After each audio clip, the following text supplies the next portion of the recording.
You know, make sure you're in your safe spot anywhere near those communities that we just called off. Want to make sure that you're in your safest place. And you know, it's disheartening that we've already learned that this same storm has produced a fatality as it was over in McNairy County, which is, I believe, the Selmer area is where that came through. So it'll be close to Selmer.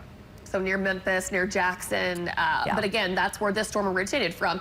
And let's not forget about folks here in Linden with this tornado warning, same exact path that first deadly storm. Yes. Yeah, we